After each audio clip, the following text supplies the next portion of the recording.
On va voir quelles sont toutes les stratégies des couples pour éviter la sexualité. Ah oui, on en a plein la bouche là, de ces stratégies-là Ah ouais. qui se mettent en place à plus ou moins long terme dans la relation. Ouais.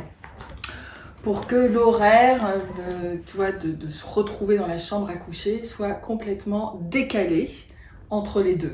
Ouais. Tu te couches de bonne heure et l'autre se couche tard. Par exemple, et donc je me réveille tard, Voilà. tu te réveilles tôt. Voilà, et tout à fait.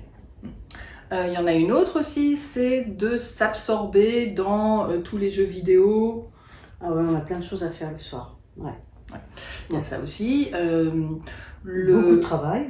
Beaucoup. On est sur l'ordinateur, on travaille, on va faire du sport tard. Et alors, faire du sport tard, beaucoup de travail, en fait, c'est investir son énergie sexuelle d'une autre façon.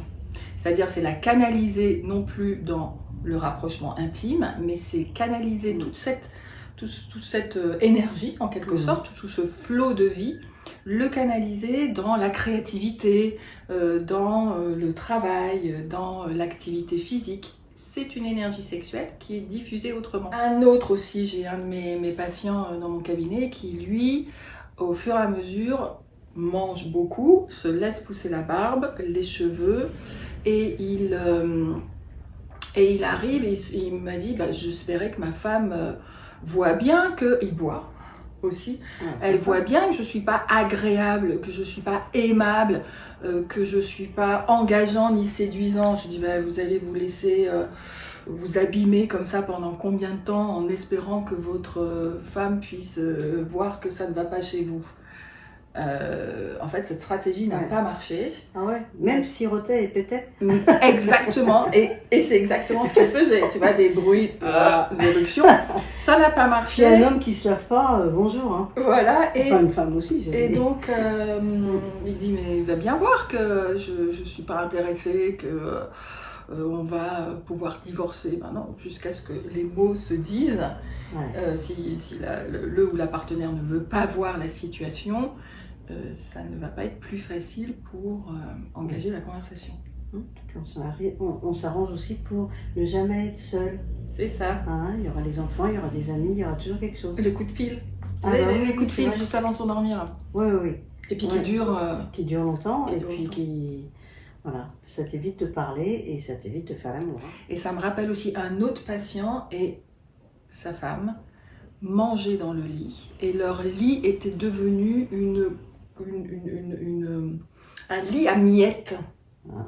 Et ce qu'elle mangeait aussi, c'était très significatif le soir, c'était du roquefort. Donc miettes plus roquefort. Le message était clair, c'est « je ne veux pas que tu m'approches ». Après, on peut même bloquer son corps d'une façon inconsciente, avec les hanches qui ne s'ouvrent pas pour une femme par exemple. Oui, et puis tout ce qui est somatique. Oui, on a mal partout, on ne peut pas. Et pareil pour les hommes, hein. Je pense que c'est... Exactement, c'est la même chose. Oui, tout à fait. Même déclenchement de symptômes pour éviter le rapprochement intime si les mots pour le dire ne sont pas là. Mettre la télé dans la chambre. Ah ça, oui, mais ça c'est un tue-l'amour radical. Oui, sauf si tu regardes du porno à deux, mais c'est pas évident que ça soit que ça tous les soirs. Hein. C'est ça, mais il y a même des études, je me souviens, j'avais écrit dans mon blog, ça devait être en 2006, ils avaient fait une étude sur télé dans la chambre égale libido diminué de moitié. Ouais, et puis il y en a tellement de gens qui s'endorment. C'est soporifique la télé. C'est exactement ça, c'est très soporifique la télé. Voilà, ça détourne l'attention.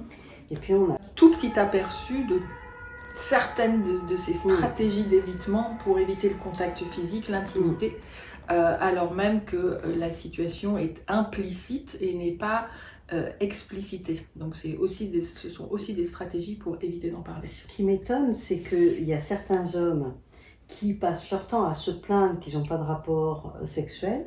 Le problème, c'est qu'ils se mettent de toute façon dans une situation où ils préfèrent rester sur l'ordinateur.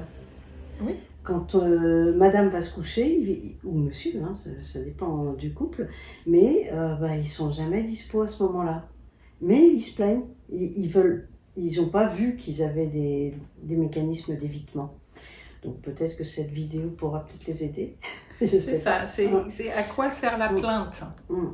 C'est fuir sa responsabilité ou sa co-responsabilité dans une situation qui perdure. À méditer. Ouais. C'est plus facile de penser que c'est de la faute de l'autre. C'est ça. Ouais. Allez, à bientôt. À bientôt. Bye. Au revoir.